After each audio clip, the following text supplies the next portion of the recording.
Hey guys, in this video I will show you how you can post on Parler app.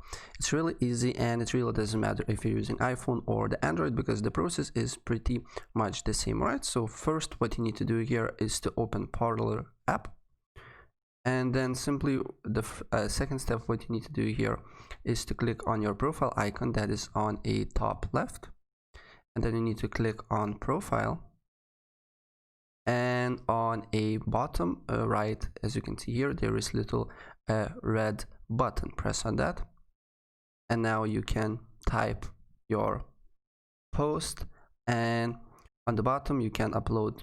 Press on upload button and upload a image from your library or take photo. Right now you can add gifs, and also you can add memes as well. So for example, let's upload photo from my library. As you can see here, it's really easy to do that. And after you satisfied with your post, what you need to do here is to press submit, right? And that's how you can post on Parler, right? So guys, that's pretty much it. If I help you out, please press like button and subscribe for more. Take care. Bye.